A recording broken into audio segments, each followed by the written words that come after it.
Hello, ladies and jelly spoons. This is Spiral, bringing you another Starcraft 2 game. This game will be featuring Nestea. Yay! Winner of GSL 2, my hero, the Zerg Nestea. How exciting is this? I'll talk about him more later. The other guy is someone I've never heard of. Baker. I don't know what if that is a clan name or what. Apparently he's from China.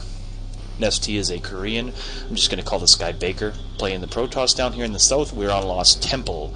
Lost Temple, Zerg PvT, pretty good matchup. The only thing that could potentially be annoying is some high ground stuff here with Colossus against the natural can be pretty irritating. Aside from that, it's pretty alright. Now, Nestea's a weird Zerg. A lot of Zergs, it seems you can either tell they really like the late macro game, big economy, lots of units, or some other Zergs are more like, ooh, I'm going to get banelings and rush you and kill you, or something like that, right? Nestea seems to have a weird combination of both, depending on the game. I've seen him do all sorts of things. 14 hatch, I've seen him go one base roaches, which, like, well, that never works for me. I don't know what he's doing, but I've seen him do all kinds of different strategies, so we could see anything from this guy. Seems to have a full grasp of the entire gamut of Zerg strategies, as it were. Don't see him go into late game too much. If I recall from GSL2, didn't see a lot of Ultras or Broodlords or anything like that. This Protoss here apparently is... this tells me he's probably going to be getting an expansion here pretty damn quick. Kind of obvious if you play the game. No gas is another tell that he's going to be expanding soon. Allows you to get a lot of minerals because you need 400 to drop that Nexus. Zerg, on the other hand, is getting a gas and no early hatchery over here. So he won't be expanding for a little bit. The Protoss may actually start his first, which kind of sucks for Nestea in this cross position here. I think early hatch is a pretty good way to go, but whatever. He didn't know he was cross position. I actually don't know if he has scouted at all. No, he doesn't even... He didn't send out a scout drone. Just scouting with overlords. That's pretty different. Fairly interesting. On the other hand, the Protoss has seen Nestea's base location. But Nestea can assume now that Baker here is in the cross position, and yeah, like I said, Protoss getting up his base first. So, me, when I'm Zerg and I see a Protoss expand, I say, right, you want to play that game? Let's play it. Because, theoretically, a Zerg can produce drones faster than a Protoss can produce probes. So if you're both going the Expo game, theoretically, the Zerg should come out on top. Now, the catch to that is, even if the Protoss is producing probes, he's still going to make units. The Zerg potentially can cut all units and just go drones. So if the Protoss psychs him out and goes for a timing attack or something, it can be ugly. As you can see, he does have a couple Zealots out here, and those will definitely own these 4 Zerglings if they ever get a hold of them. So here come the Overlords. Since this Protoss has no gas and is now... Oh, he doesn't even have a robotics or a cybernetics core. He's just going 3-gate Zealot, so these Overlords are free to scout whatever they like. Basically, they're going to be scouting 3 gates, no gas, and a forge. Very interesting. But no, the forge obviously is for defensive cannons. I'm sure he'll have 1 or 2 in here. But that also means he can do some aggressive cannoning as well. With a bunch of Zealots, it'd be pretty easy to just take a position here, I think, and just start pushing cannons in towards the natural there. Which is a pretty ugly situation for the Zerg to be in unless you get some roaches out. And as we can see, Nestea is going Roach Warren. That is a smart thing to do if you see these a forge here. Roaches, pretty much all you have against cannons early game. Hydras do pretty good against cannons, but you don't get those for quite a while. And they're weak to lots of other things, so yeah.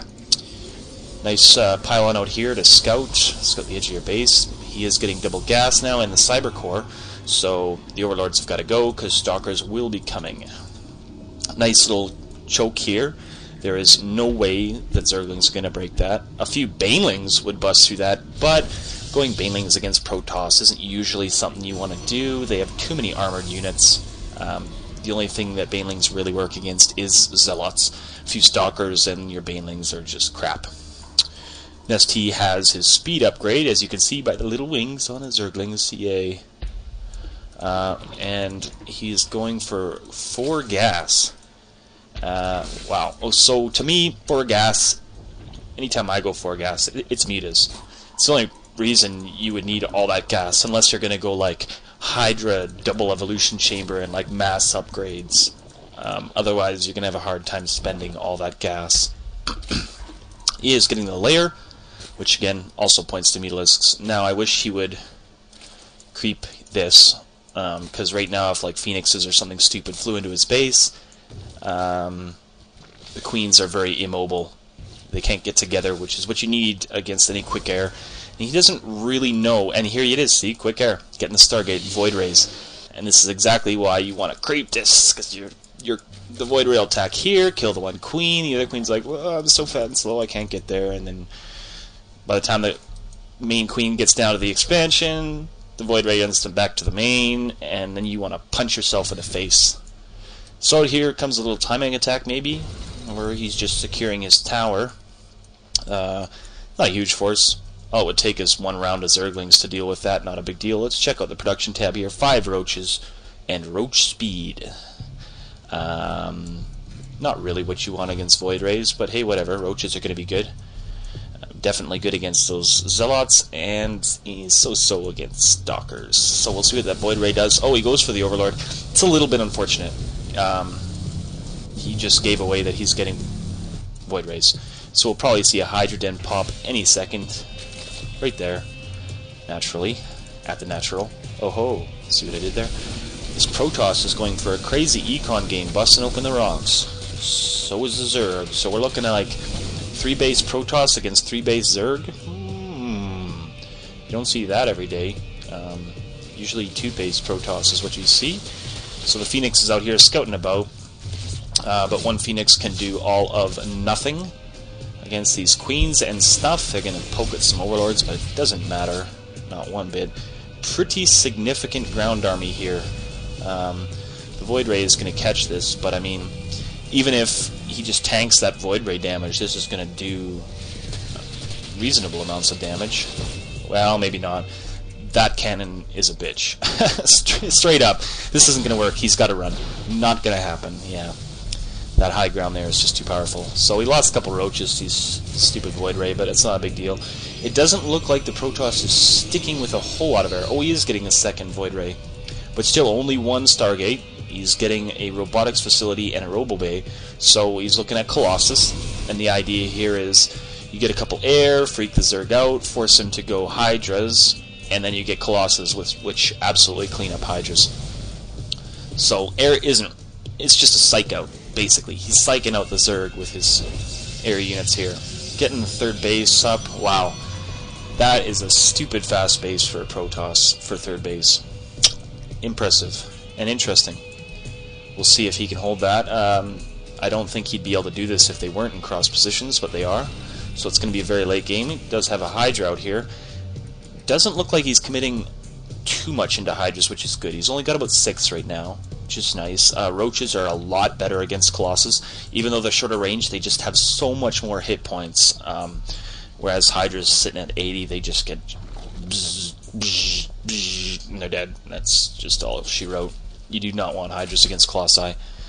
And if Nestea's smart here, he should be saying to himself, hey, I haven't really seen a lot of air. I've seen 1 or 2 Phoenix, 1 Void Ray. That's not going to be his opponent's main strategy. Hopefully he realizes this. But he never did go mutas, so I'm not sure where all that gas went. He's obviously keeping it low.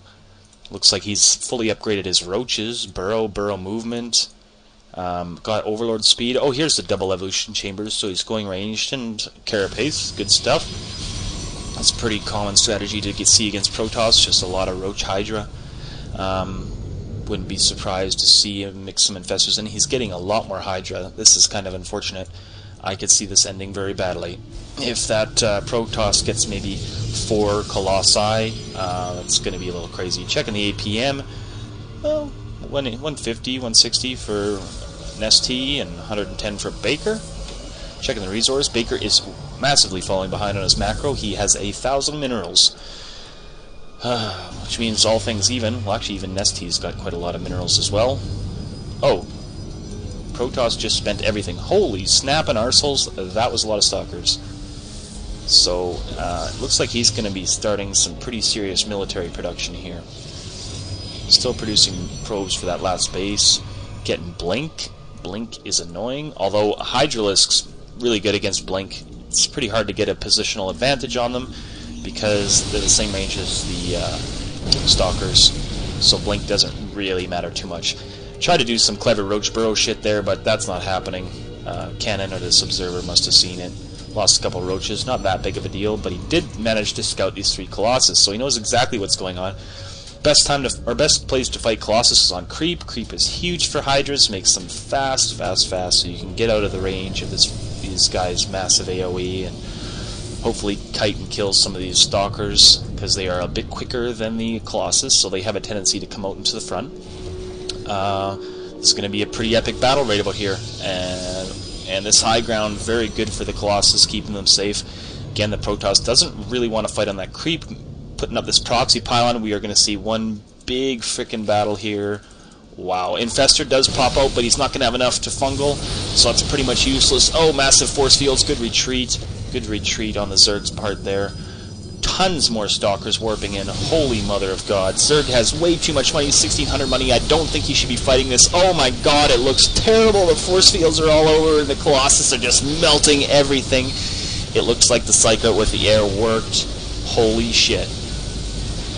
This Zerg has been roasted.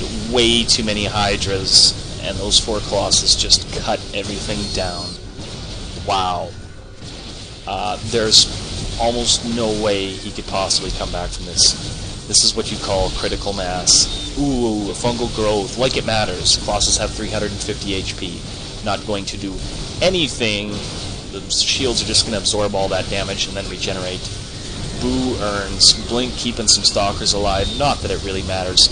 He could probably just 1A, 2A, 3A into his base, and that would be it. Did have the extra hatchery. It's unfortunate he's got so much money. Probably no larva. He does have larva. I don't understand. I do not understand. He calls it GG.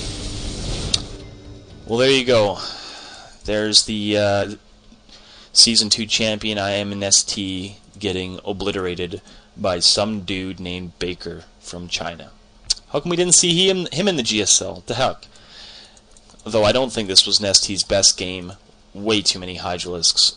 I mean, even if your opponent's getting quite a bit of air, there's not really that much reason to get so many Hydralisks. You really want more roaches, I think.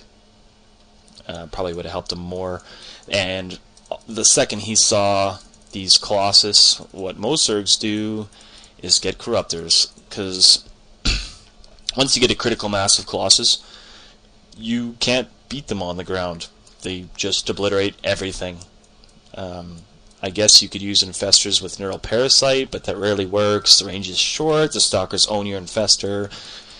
Takes a ton of time to get to that tech, and takes a ton of time for the Infestors to get that much mana. So, yeah. I'm going to say he really needed some Corruptors. And more Roaches, and yeah, good game. Kind of surprised this was rated 4 stars on SC2 replays, but whatever. GG later.